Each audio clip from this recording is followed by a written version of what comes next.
DJ Event Planner will change the way you manage and run your business. Streamline all of your procedures and software into one easy-to-manage system. DJ Event Planner, the ultimate online planning tool.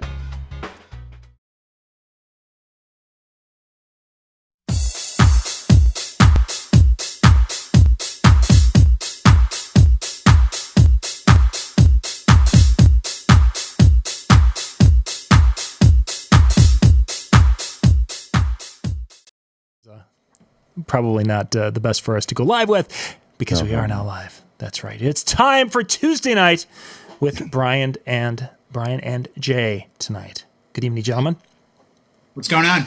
Hi. Tonight we're going to dig into a topic that people have been kind of back and forth a little bit. I've been hearing people talk about this. Is we're doing events. We haven't done events for a long time. You know, we've had a month, 2 months, 6 months, whatever it may be. We're out there, we're doing something, and you have that brain fart where it's like, okay, what do I play right at this moment? Or you've got a situation that arises where all of a sudden you just have this feeling that I need a song that's going to be a killer song. And tonight I really wanted to basically talk about songs. And you guys in the chat room, throw these into the chat because we'll be following along. But the idea of songs that are basically in a folder to save your butt. If you get to that point where it's like, oh my God, I need a banger and I need it right now. Kind of like the smart bomb on a video game. You just want to clear everything out. It's like, oh no, what do I do? You hit that and okay, everything's okay again. Yeah. Yeah, exactly. But with the exact opposite effect where they all come out. Well, right. It solves the problem, whatever it happens. Yeah, we're looking for the problem. The reset. Song. Exactly. Completely understand. So I will start because I've made this folder, and my folder is called Sports, and it works everywhere. I want a new drug. Yeah, this will work. Now. Yeah, this will work. I mean, look at this. Look at the energy in the room, Brian. If this is it, that's what's going to get them going to the next level. Yeah, exactly. It's going to take the party. Bad as bad, perhaps. We're taking a party from an 8. We're going to take it up to a 10. Let's go. Yeah, okay. No, you're not. That's the best part. Oh, no, not so much. Tell us about your sports folder, John. Yeah. What's in your sports folder? So my sports folder starts with. I'm trying to think of what. I can't remember the order of the songs anymore. That's so bad. It's so sad. No, I do have kind of a bangers folder, and I was actually looking at it Saturday night at the wedding that I was working, and I'm looking at it, and it's all the cliche 2-point songs, the Staying Alive, and the Dancing Queen's in there, and you've got all these different ones that were just. The ones that people were like, oh, I don't want to play the same songs that are played at everybody's wedding. That's really what that folder was full of. The Brown Eyed Girl, Cecilia, and at one time that had many more 50s, 60s typed, the more that 55 through, or 1956 through about 1961. It had a half a dozen songs, which it doesn't anymore. Well, you're on the right track. I mean, I think those are the types of songs that you can throw out there at most events and get the result you're looking for. Exactly. Oddly enough, those actually do work well. Yeah. I think the area that's kind of cool is when a person can find, and we've talked about this in the past where you've talked with Halen Oates and throwing in my dreams come true for the hipsters. Exactly. Where you're doing a couple of different songs and they can have an effect to connect. I actually decided to play Rich Girl Saturday night just to see what kind of a response I was going to get. I was towards the latter part of the dinner during the dance, and it was interesting. I actually had a couple of people come out and they were dancing on the edge of the dance floor to the song, and it's like, yeah, it's a hot tune. It really is. And like I had mentioned in the previous show, I think it takes You Make My Dreams Come True. It just steps it up if you play them back to back, because you've already got the hipsters out for that. But then when you play Rich Girl, they stick around for a second. And the parents come out and they're like, why are they coming out here? And it's a fuller dance floor. It's kind of a neat phenomenon that I've discovered at the weddings that I'm doing. So it works well. But yeah, there are a lot of tunes that you can use as those, oh no, what do I do now songs? Or if you just don't know what to do, you can throw them on. I've got a couple in the back of my mind that I'll share tonight on the show. Excellent. So Jay, we could go through the whole rendition of Lola's theme and talk about that, but let's try to expand the horizons, because I didn't stay with Huey Lewis. I added a couple of others too. Ah, okay. So I'm diversifying. I feel good about my diversification. So Right. Well, I think it's important to always be prepared. We've talked about it here. One of the things I started doing a couple of years ago that Christian Pulse got me onto was, how'd the event go? Really good. Did you save the crate? What?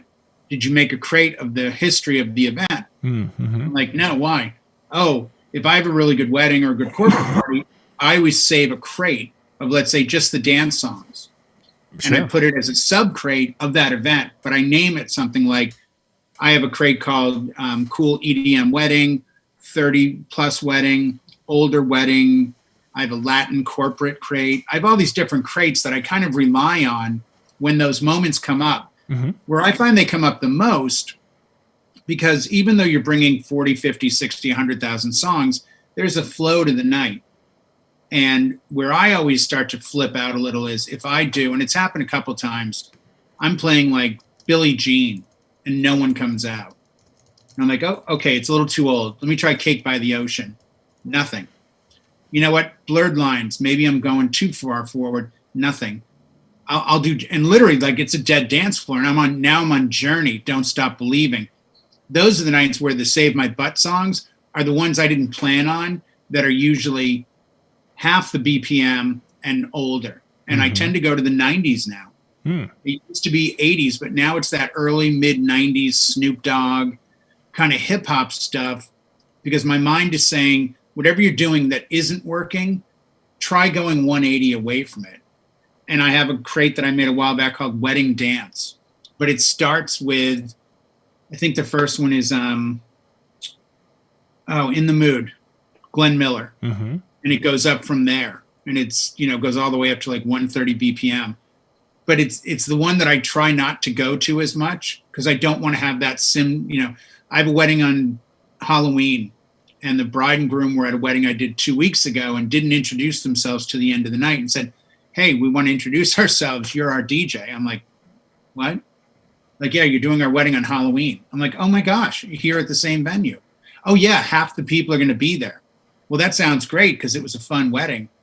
But I also now have to look at that crate and say, I don't want to replicate the same order. So I've got to, I think Save Your Butt songs tend to be songs that are particular to the audience, meaning if the bride and groom are into something, if you can get them motivated, a lot of times that helps to bring people out. But I agree with Brian. Sometimes going, looking at the crowd, doing the famous reading the crowd, and then finding something that might fit an age group or, more of a genre for that night might be the way to go. I get defiant, and I shouldn't. And I get very like, you're not dancing to Billie Jean? Like, you're kidding, right? Like, everyone on the planet dances to this but you guys? And I won't say that on the mic, but God knows I want to. Or what? I'm sorry, Journey, Don't Stop Believing? Like, no one knows this here? So that's when I could, instead of doing the Sweat and Panic, which I would have done 10 years ago, now I'm kind of like, okay, I get it. Let's try hip hop. We haven't gone there yet. I did want to say one quick thing, completely off topic. Sure. But on topic a little. We didn't even get to talk about it at the top of the show because we came into the green room. Well, you guys mention what I think you're going to mention. I think we're saving that until later. Oh, we are? Okay. I think so. Then I'll wait on that. Yeah. It's going to happen. It's going to happen. It's going to be a toast. So it's going to happen. Wait on that. Good. So yeah, we got to stay in this lane for a little while. And we'll go or we'll merge. I've had problems with the steering box. It's okay. It's okay. I know. I got a couple in the back of the truck from the Mustang. What's a quick steer? That 4 turns and done. We got you. Jace had problems with the steering box. Brian, I mean, this is news to me. I've not experienced this in our shows we've been doing with him for so many months. No, he always down the line. Right down the line. Very Jerry Rafferty. Very Jerry Rafferty. Right down the line. And like Toto, sometimes I hold the line. Ooh, see how you tied that in there? I got that. You can't walk the line though. You can definitely not. You're gonna go to jail that night. No. So one of the songs that it was interesting, the age group of the wedding I had this past weekend, the couple were in their late 20s. We had a really from probably 40 to 60 was where I had the bulk of the crowd. Of the 140 people there, probably 100 of them were in that range. One of the songs that was that was played that was probably the most popular song was Blue Skies, Mr. Blue Skies. Oh, ELO, Mr. ELO, Blue Sky. because you had that, as we've talked about this time and time again, Guardians of the Galaxy. Guardians of the Galaxy. So the young kids knew it. They were the first ones on the floor. And then as the old, and we had, and they were spacing out around the floor, but there was like 35, 40 people and there were people that are on the sides, kind of the groomsmen are over on the sides singing along, off the dance floor. But it was the engagement of that. And it's one of those things that, okay, so we've got our folder of songs, and then there's these weird things that come out, and I don't want to, weird coming out of nowhere, but I mean, that's not a dance song. Not really a dancey type tune. Or for time, you can dance to anything, technically, but yeah. Well, there is that, I suppose. I mean, yeah. When a washing machine is washing. Dance, it opens, the spectrum gets much wider. Like, I can't dance, so for me to bop my head to a song, to me becomes almost like I'm dancing. I may not run to the floor, but like we've said before, I've been hired from weddings, but had people come up and said, do you have a card? And then hire me and be like, meet them, say, wow, so, you guys enjoyed yourselves? Yeah, we didn't dance once. Really. We like what you're playing. Mm-hmm. But we loved the music you were playing. It wasn't too loud. Like, the mixes were really tight. We kept bopping our head going, this is such a good song. Like, this is a fun party. Mm-hmm. And that's what they wanted. And so I think we get caught up on the dance. I know I do. I get caught up on mixing. I think a lot of people do. Yeah. And caught up on the dance floor too much. That becomes, as much as I say it's not really the goal.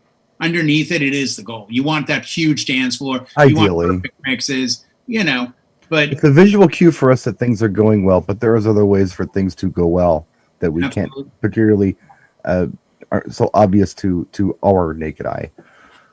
But I get it. You know what I was thinking about is going back probably, I don't know, let's say conservatively 5 or 6 years ago. I had this pattern that I fell into where I would do, all the father, daughter, mother, son stuff. Then I would do like a slow dance for everybody. And then I would get into something like that everybody kind of knew. And within like 3 songs, I was in a line dance. And then I started doing that thing because it did bring people out. Sure. And that's kind of what we're talking about. It's the smart bomb. And I'm speaking, general audience here. I'm not talking about the too cool for school crowds. I'm talking about most of your goofy, silly mixed wedding receptions. I stopped doing it because, it's more fun when you fly by the seat of your pants, I think, and you're just kind of playing to the audience that's in front of you and riding that wave. And what I've noticed is I haven't been playing the line dance songs until like 11 o'clock sometimes. And then it's like maybe somebody asked for it, or maybe I've been the really cool, sunglasses on DJ all night. And then all of a sudden I throw on the Macarena. It came out of left field. It's like, why is this cool ass DJ playing Macarena? And they love it. It's like ironic at that point. So even those songs, if you could hang on to them, it's almost too easy. Just put something like that on. Of course, Cha-Cha Slide, Electric Boogie, Cupid Shuffle, that stupid stuff. Waffle. I mean, that stuff still gets traction out here. They still want wobble. They don't want line dances because they think Macarena, but they want wobble, Cupid Shuffle, and Cha-Cha. The Macarena is kind of a new thing. It went away for a long time. Yeah. It still hasn't out here, but sure it went away. It's been gone. We forgot about it.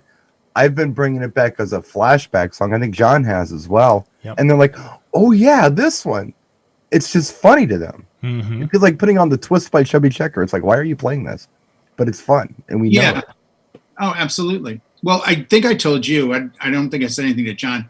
My last wedding, they were a theatrical group. And so was the wedding I'm doing on the 31st. They're into the Renaissance. They all used to work or do work at one of those medieval campus, So I'm like, oh, this is great. I've got that group dialed in. I can totally go down that road. Well, they'd wanted one of the last songs of the night to be Don't Stop Me Now by Queen.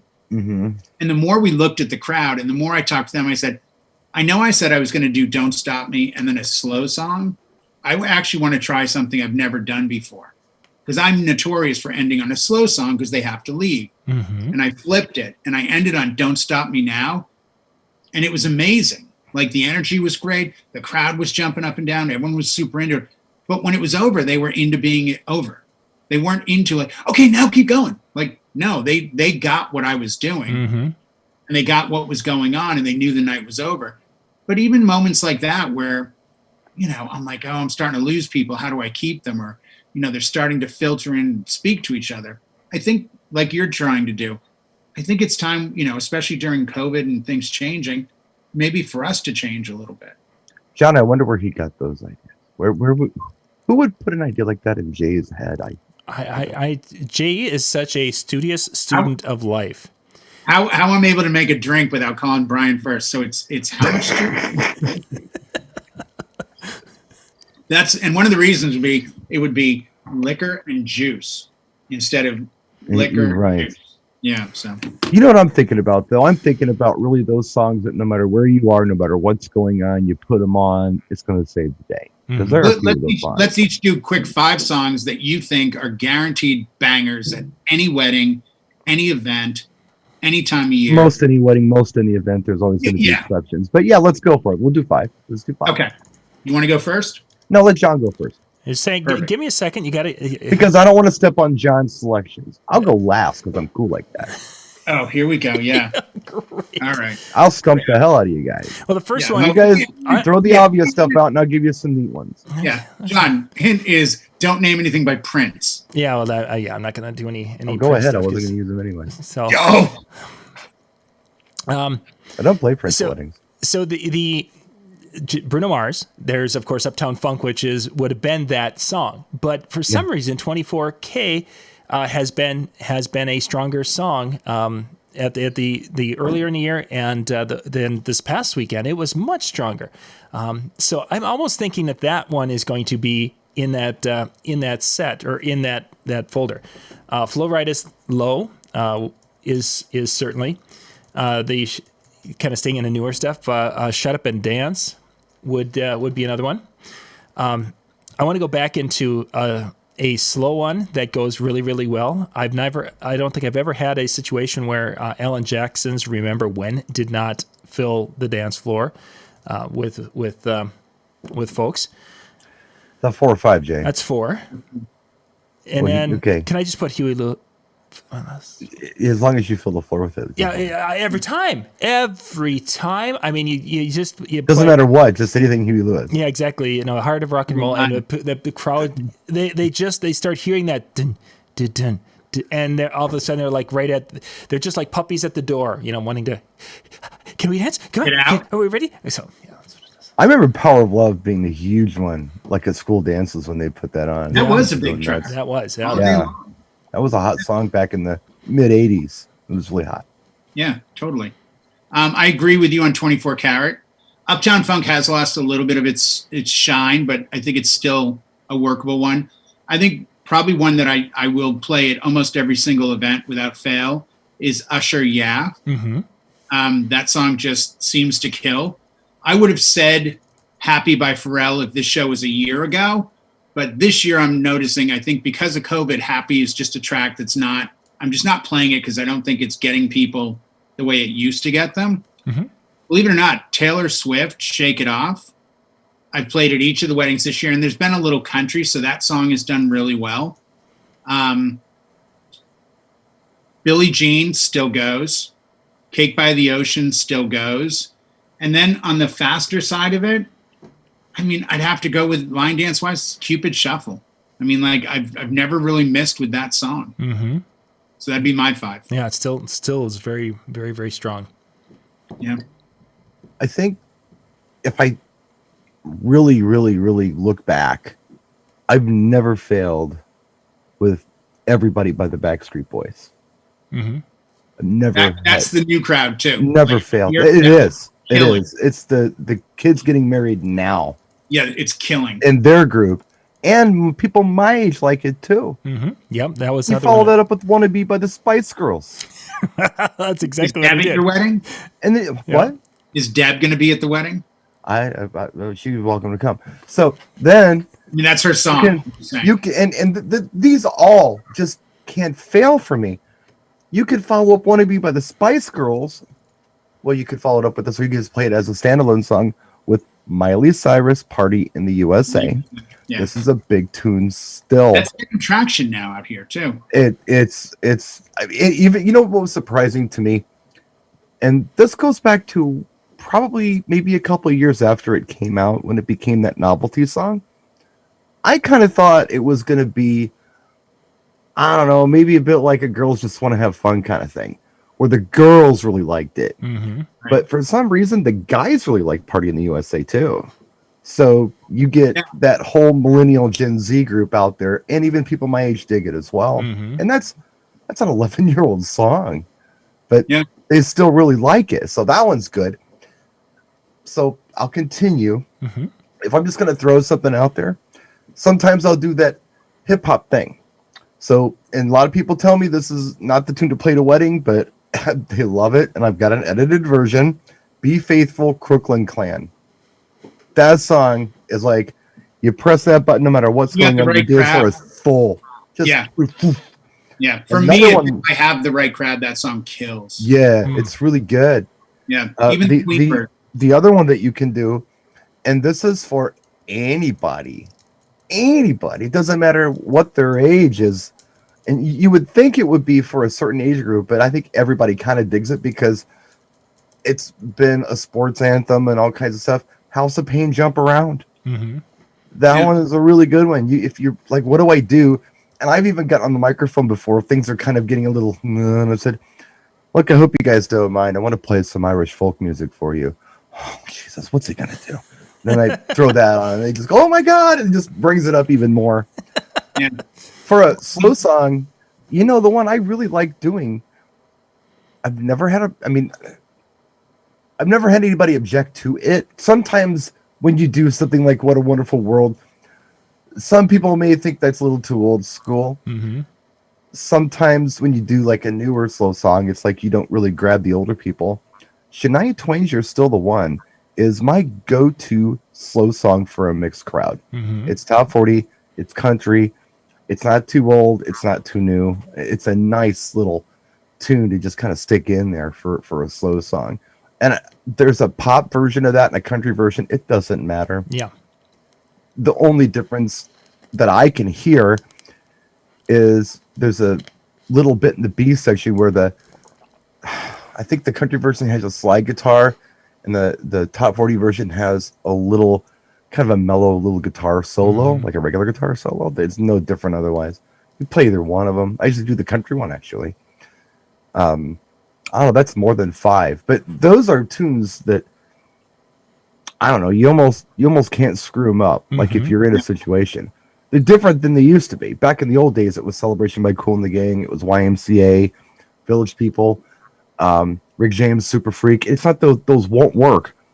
It's just that I've found that these are incredibly effective and somehow surprising to the audience. They weren't expecting to hear them, and that's what makes them fun.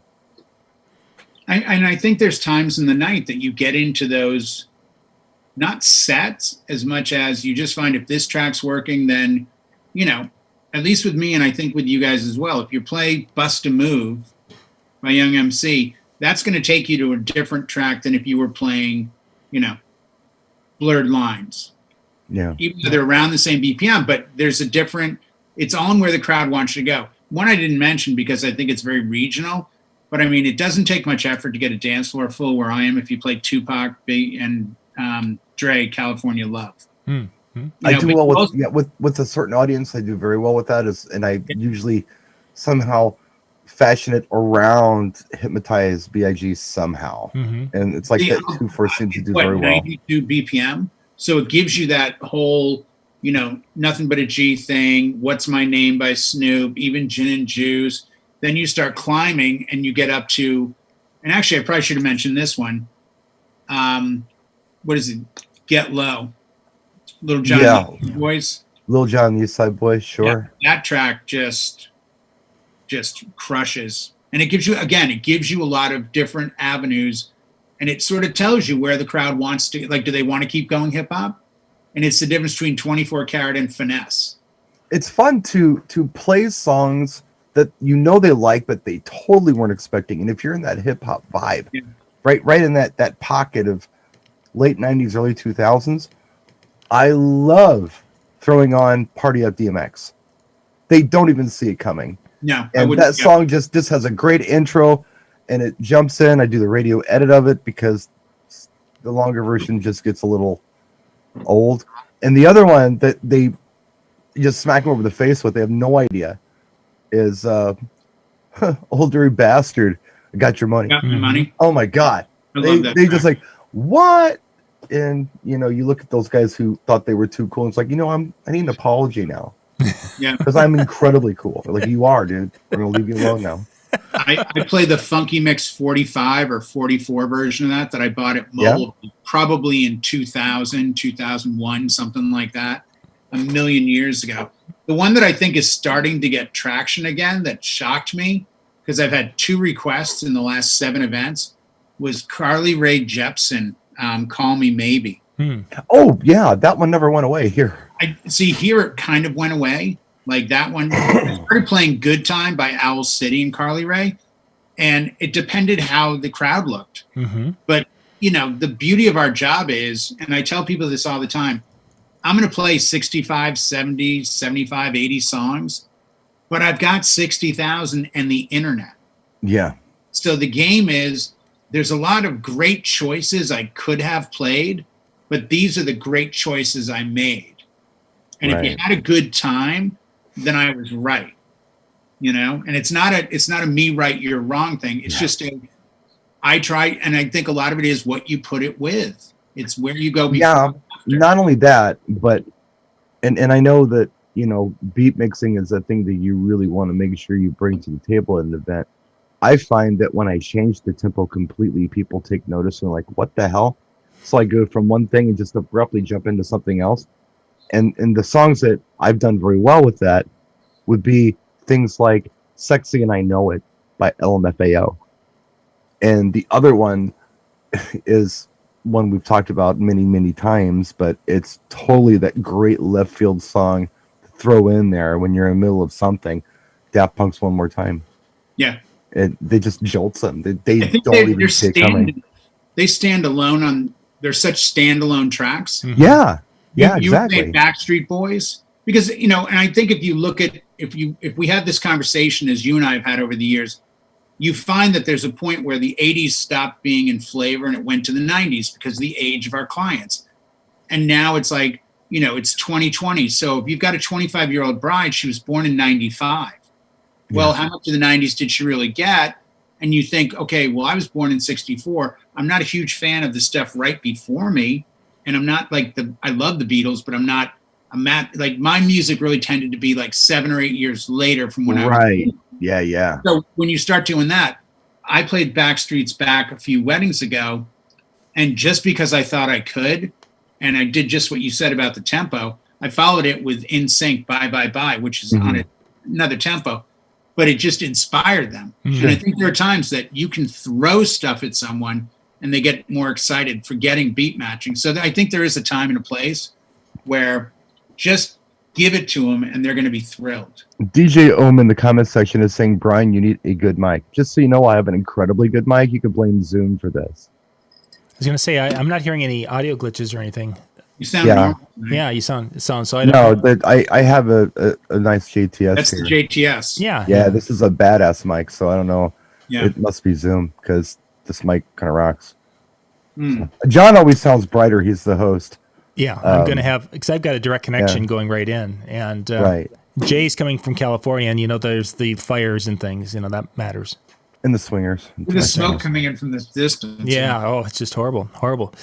So, another song that was somewhat surprising, but then as I thought about it and looked at past requests, Salt and Pepper's Shoop was a song I really didn't do much with when it came out in the early 90s. I mean, it was there, and we did it in the bar once in a while, but it never was the song. And yet that's become, in this particular case, they wanted it, and the bridesmaids, this was their kind of dancing. They were all together and singing along, and the guys were about. So that's been almost one of those kind of, if you've got that crowd that would have had that experience in the 90s. a song that fits in. Speaking of salt and pepper, one mix that I've done, again, left field, there was no rhyme or reason for it. I just did it. It's usually later in the evening.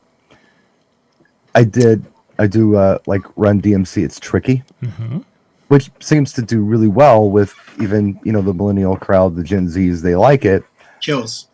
And Push It by Salt and Pepper, Jay, mixes in beautifully with that. And you have all kinds of neat opportunities at the end of It's Tricky in the intro of Push It to do 32 bar mixes. Yeah. That sound awesome. No, they do. And again, it's that genre BPM area. It's Tricky does really, really well. And I've even gone, when the Britney crowd was around, I would change up tempos. Once you're up in that 128 zone, it's hard to climb to 140, but I'll usually go to like Will I Am and Britney, and then halfway through slam in Toxic, because if you have the right crowd, and that's what they want. John Shoops had a couple requests for me this summer. The other one that I brought back, Late Dinner, that has done really well is Waterfalls by TLC. Okay. I don't think it really went away, but it was not on my radar anymore. Sure. Was it the album version of that where they started? I think it was maybe the album version where they started talking about AIDS a lot and the condom broke or something. I remember something about having that at the club, and the manager said, we listen to this. Don't play the album version of this song. It's a downer. Play something else. I think it was Waterfalls off of that album. It might be, yeah. Yeah, Waterfalls is the story behind it is that type of a story. So it is kind of a downer, but it's Good Guy Productions in the chat. Just shout out to Eric Wilson. He's mentioning Rob Bass, It Takes Two, and that's another one of those tunes that you can pretty much throw in anywhere if things aren't looking good, especially towards the end of the night, and you almost can't lose. But like we said earlier, I think there's that, when I've done Get Low into Usher, depending on the crowd, it might go into Little John, Turn Down for What, into Luke Bryan, or it might go into Back to the Motel, into something else. I use them as finder songs. Like the topic is about songs to get your butt out of trouble. Right. I'll play, Paperboy by Diddy. Diddy, yeah. That's a finder track, meaning Diddy by Paperboy, but close enough. You know what? Out here on this coast, we call it. On the left coast, it's that. Yeah. Right.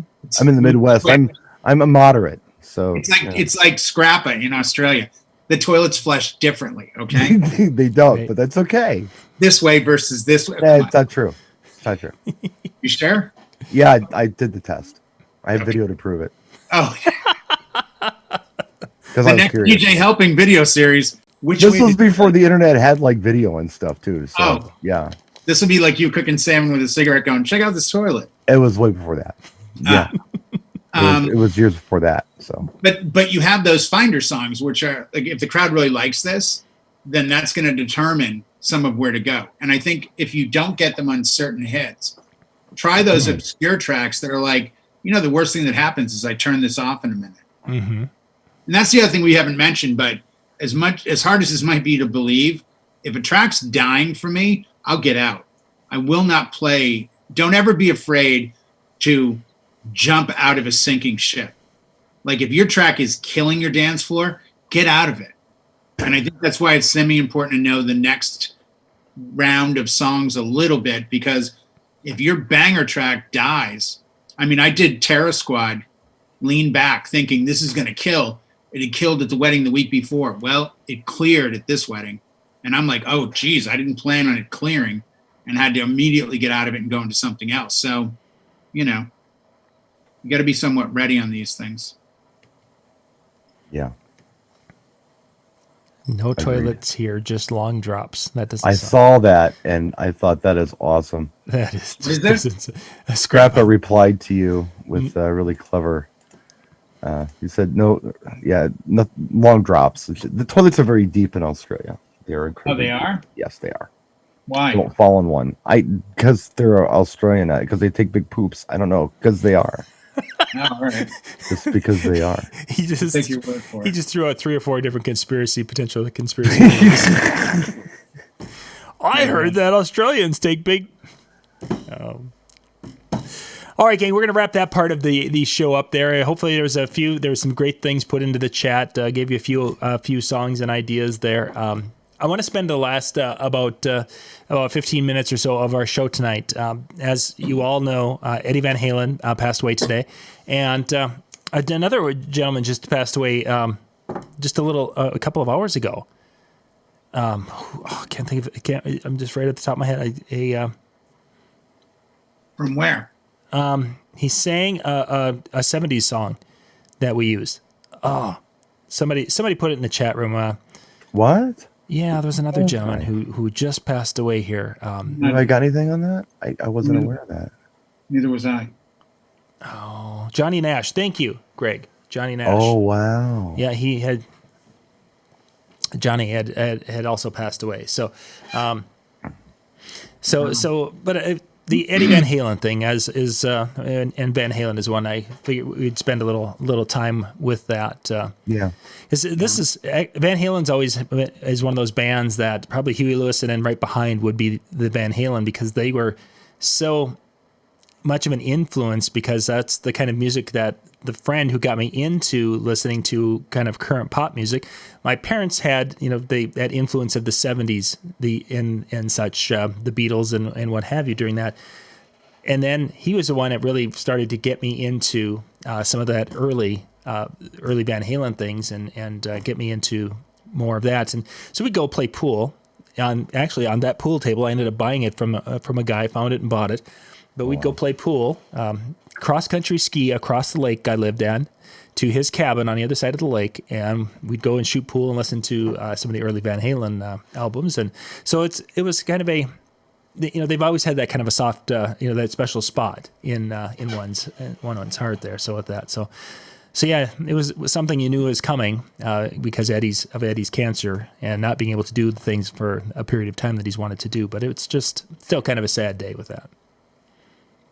I think it's and being that I remember getting Van Halen 1 and the first time I ever heard Eruption, and I had just gotten into playing guitar maybe a year before, and to fully understand why the impact is so big, you have a very short conversation with guitar players.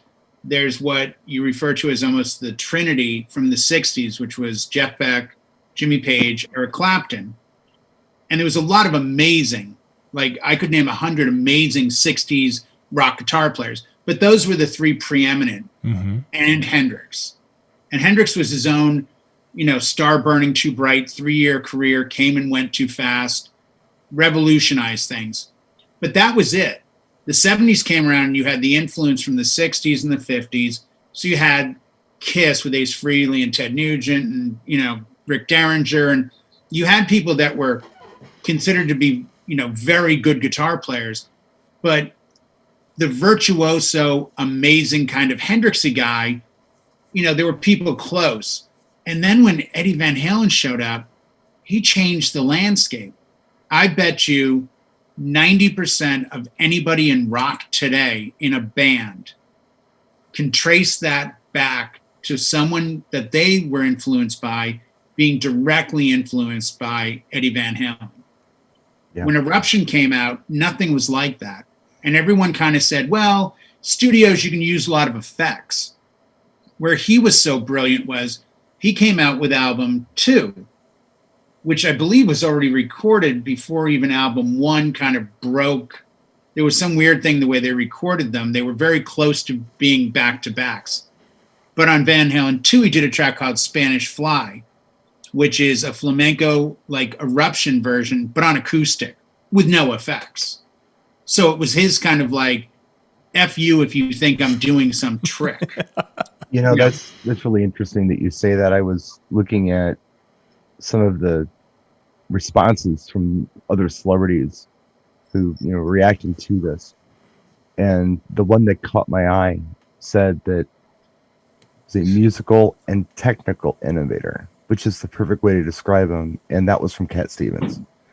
Yeah. And I think the reason that I have always loved Van Halen is because I've never heard something and asked myself, is that Eddie Van Halen? You just know it is. His Yeah. sound is so unique. He didn't have the money growing up. His father was a kind of a struggling musician. He didn't have the money growing up to invest in guitar pedals and toys and stuff. So he took what he had and he studied up on it. And he would, okay, you can do the harmonic tuning with the guitar. What if you use those sounds to make music? That'd be pretty weird. Well, when you set a guitar down, it makes the sound if the strings are open. What if you could somehow harness that sound and do something and make music with it? Right. And the finger tapping and the tapping on the back of the neck of the guitar and using the volume control to make it sound like a violin. How do you do that? He did it. And he would swap out the pickups and do all this stuff because he couldn't afford the pedals. This is the spirit of rock and roll. This is the spirit of DJing. I mean, you think about guys, I mean, I don't want to go off, but you think about Grandmaster Flash, kind of the same thing. I mean, there are people who emulate and there are people who innovate, and he innovated. Oh, absolutely. You know, I heard a quote, and I mentioned it a while back. It was from Miles Davis. Dave Chappelle was actually talking about this. He said, Miles Davis said one time, I was really happy when I learned to play like myself. And that's exactly what he meant. Because when you're learning an instrument, or when you're learning how to DJ, or when you're learning how to sing, or whatever you do, it doesn't matter if you lay concrete, it doesn't matter. You pull and hone from everybody else's experience and the skills and the basics, and you do things. And sometimes that's the rest of your life. You're just kind of doing things the way you were taught. Right. But other people go beyond that and come into their own, and they innovate and do things no one's ever heard or seen before. That was Eddie Van Halen. Well, and greatness is one note, and I'll prove it. Carlos Santana did a great guitar player article in the 70s about you can tell a great guitarist by one note. And they said, really? And he goes, yes. And he named like Jeff Beck, Jimmy Page. I think it was late 70s. Van Halen was mentioned. You know, Rick, all these different players. And you stop and realize that as a guitar player, if I took the guitar that's sitting over here and gave it to Eric Johnson or Rick Derringer or Eddie Van Halen, and they played it, it wouldn't sound like that guitar with my amp. It would be them because it's genuinely, it's here. And I think the greatness of finding, as you say, going past the cover. Basics. And creating. Here's something I've had to explain to many, many players who will come to me and say, oh, you play, check it out. I can do Eruption. Yeah, that's cool. Well, can you do all of Eruption? I'm like, yeah, bits and pieces and like do it as a stop. No, I really can't, but you can. Yeah, man, look how good I am. Well, no. You can copy Eruption. Exactly. Eddie Van Halen created Eruption. Yeah, see, that was my question to you, Jay, because you are, I mean, those of you who don't know, Jay is a very good guitar player. He's humble about it, but he's incredibly good. Thank you. And you've heard many people play. You've played with many people, different groups, and even jammed with people. How many times do you think have you heard somebody do some Van Halen cover thing, like thousands of times, right? Yeah.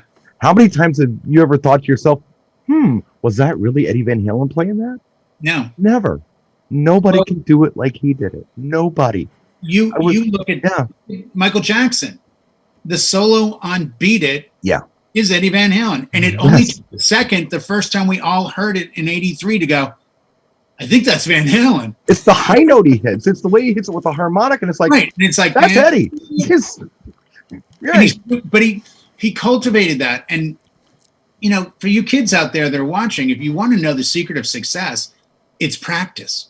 You got a woodshed for your life. Like, you don't get that. Like, you obviously have a God-given skill and talent, but a lot of people have talent, and everyone knows somebody with a lot of talent that's wasted. Yep. A lot of people, people that have a lot of knowledge.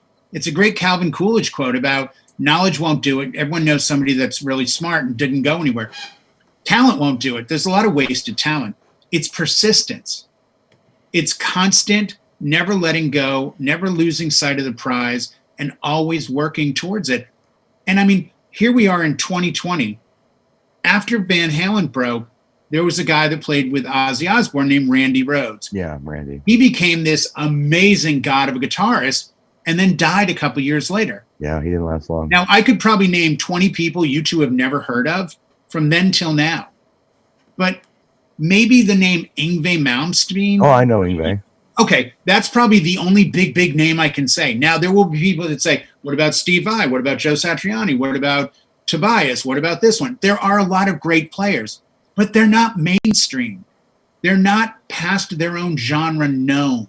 They're technically incredibly good at what they do, but have they really innovated anything like Eddie did? So Steve Vai, yes. Satriani, yes. Gary Hoey. There's a lot of amazing players, but they all will tell you. Joe Bonamassa, an amazing guitar player, been a prodigy since he was like 9. His Instagram picture of Eddie Van Halen today with him, taken back in 1991, and he said, this is someone that we all look to as a true innovator. Yeah, and he was. This is someone we all took from because he created things that we didn't know were possible. And I think that's the real talent. I was going down that Van Halen rabbit hole probably 2 or 3 months ago. Yeah. And I saw this, I don't know what it was. It was almost like he was at some college or something on a stage, and he was talking to students. And he was being interviewed. And young girl. Huh? By like a young girl, and he's got. Yeah, she was kind of heavy set, maybe a little bit. Yeah, I've seen that. Amazing. Yeah, and it's kind of cool. I mean, he's you know, in his 60s at the time. This was probably only a few years ago.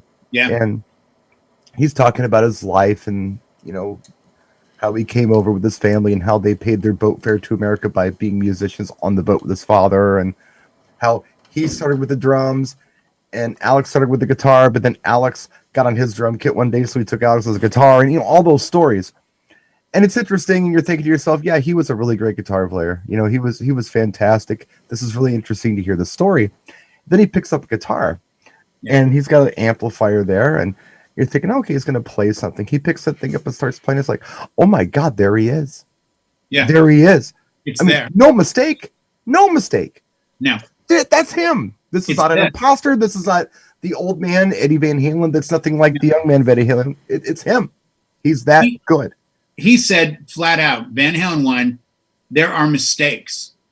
There are audible, misnoted mistakes. Michael Schenker on Strangers in the Night, one of the greatest live rock albums of all time, when he was guitarist for UFO, said, there are mistakes on the album. Yeah. We left them there because it was what happened. It's interesting. Van Halen said, don't ever lose sight of feeling. I would much rather play and hear feeling with a mistake than perfection that was done in a studio that's cold and icy. Because it's John, that's probably why old men like us hate new music, because it's too perfect. There could be. Yeah, certainly could be. He didn't view anything he did as being perfect because perfection was that elusive brass ring you were never going to get. And he was always doing something different anyway that nobody else could do. So, yeah. Two little things, trivia-wise. One, his dad played on, I think it's Diver Down. It's the Big Bad Bill of Sweet William. No, that's the one. His dad plays the clarinet. Yeah. Yes, that's his dad. But one of the things is, you guys realize, and I don't remember the price tag, but it was several $1 million. The acoustic guitar from Nirvana's MTV Unplugged was just auctioned off. And the owner of Roby Cameras, we talked to Trevor Scrappa one night in the room. He's an Australian. He bought it, and he paid either $3 or $6 million for it at auction. David Gilmour just made, I think, $4 or $5 million selling off his Black Strat and a bunch of his guitar. Eric Clapton has famously sold off guitars. The point of this is, guitars from a celebrity are worth a lot of money. 10 years ago, when Darrell of Pantera was killed. It was longer than 10 years ago. It was 2004. Was it that long ago? Yep. Jesus, I thought it was 2000. 2004. Holy shit. Wow. Well, back then, when he was killed on stage in, I believe, Ohio, they had this big funeral for him, and he was a huge Van Halen fan, a huge Kiss fan, and everyone showed up. And Eddie Van Halen showed up with the black and yellow guitar from Van Halen 2, worth easily in today's marketplace $1 million or $2 million to a diehard fan to know that you're buying that one, the second one he made, not the white one that became the red one, Frankenstein. That's like a GC now or Hard Rock or somewhere, or he had it. But the black and yellow one, Right. that was the backup. And he put it in the casket. Yeah. And they joked about if Dime had known Eddie Van Halen would show up at his funeral and put that guitar in his casket, he probably would have died 20 years early. I heard that. That's the kind of guy he took it upon himself to I've realize. I've heard really good things about him. I don't know. Well, that's not true. I know somebody who knew him personally and had nothing but wonderful things to say about him, Right. and is taken today really hard, by the way. Her father was their musical theory teacher in technical college. When they were in school, Eddie and Alex would hang out with the music theory teacher, and his daughter is Brian Dowdle's wife, Helen Dowdle. Oh, you told me about this. Yeah. That's Yeah, right. and she's got backstage passes and personalized autograph pictures and pictures of her with them. I mean, we're talking back in the probably Diver Down / 1984 days, but it's always her and Eddie. Wow. Cool. Eddie's always ever present, and he wrote her some of the sweetest little notes. I mean, she was just a little girl at the time, 12, 13 years old. Yeah. But they, in fact, I haven't. Well, her father is mentioned in liner notes on Van Halen albums as special thanks. Wow. So yeah, he was they were very into theory and that kind of stuff. And I mean, their father was an accomplished musician, but they loved hearing what, Mr. Griffith had to say. And so they spent a lot of time with him, and she's got some pretty cool. She's been, if you're Callan's friend on Facebook, or you can probably just see it. She's posted some really neat stuff, personal stuff that she's had today. Wow. So. I think this is part of and I feel bad for the new generation for a lot of reasons, but one of them is the lack of investment. When you say liner notes, I've probably seen his name because I would have read every album I bought by them, and I would have, fawned over the liner notes to learn and see like who sang backup, who did this, who wrote that, what break was this, what's the verse on this. And it's so sad to me that that's all gone, because that in itself was such a form of passion and such a way of connecting. Yeah, I can go on Twitter right now and tweet, whoever I want. And I can pretend I'm their friend on Instagram and have a conversation and put up a picture of a ticket and they're going to like it. And I guess there's a connection there, but I really think the connection was what you made of it. It was a love affair that was never going to be practiced. And it was something that you could hold deep inside when things got tough, and know that you could always count on. Those liner notes weren't going to change if you opened them when you bought the album. 5 years later, 10 years later, there was no change. You were right back where you started. And it's a beautiful thing. And I wish people today could really appreciate what that means. Even my kids were like, yeah, is that a big deal? I'm like, yeah, to me it is. It's somebody that I sat in my room for hours and hours and hours and listened to and got a lot of enjoyment. He brought me a lot of happiness. Whether he did things right or wrong in his life wasn't on the table. Right. I didn't look to him to be a teacher of life. I looked to him to share his skill and talent.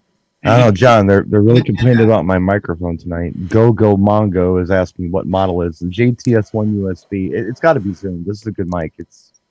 I'm sorry it sounds muffled to you. Very good. But yeah, I don't know what's going on. I haven't heard it It's nothing. It's a USB microphone, goes right into the computer. I really have no settings that I can adjust on it. It usually just works fine. I'm sorry that it doesn't sound good tonight, but it's a good mic. Yeah. So sorry I sound muffled. Sorry. Well, gentlemen, we need to wrap things up. So, Well, here's to everyone we've lost. May they be in a good place, and may they go on to happiness. And thank you for all the happiness you brought us. Thank you for having us tonight, John. thanks, guys. Thank you guys for being with us this evening. The chill room is open. I should put the link in. I'll head over there in a minute. Yeah, let me put that in, djntv.com. I got to put the HTTP. The chill room has changed because of Zoom changing things. So now you need a passcode. So if you haven't been there for a while, there's a five-letter passcode, which is DJNTV lowercase. So you'll click on the DJNTV.com/chill, then the passcode, and you are good to go. There we go. Brian's got it right there. Real quick, are any of the changes, does that include, is there a bar now? 'Cause I've been asked. No, but they should be serving, hors d'oeuvres. Have you been getting hors d'oeuvres?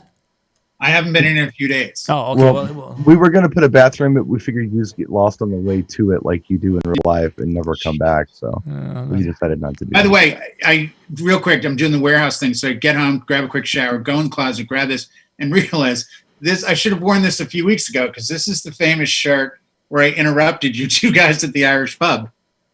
Just a little throwback to DJ Expo. And it is famous now, yeah. I did. Well, we didn't even mention that, but sadly, I won't be seeing either of you in Jersey, will I? No, No. there won't be. But that's not news. This is just I news. only got that 3 days ago or 4 days ago. Yeah, We knew that 4 months ago. yeah, exactly. There wasn't much chance, but I'm saying the You general were all public. by yourself on that one, Jay. No. They sent a formal like last Thursday or something. yeah. Did you play High Hopes by Frank Sinatra for Jay? Because I think that's kind of where he was on that. No, do High Hopes by Panic at the Disco. It's my new favorite. Do that one. Grand Do that entrance. one for a bit. Grand entrance. High Hopes by Panic at the All Disco. right, everyone. Have a great evening, and we will catch you next week. We're off because of the virtual expo. We'll be back in 2 weeks with our regular shows on Tuesday night. Good night, everybody. Night.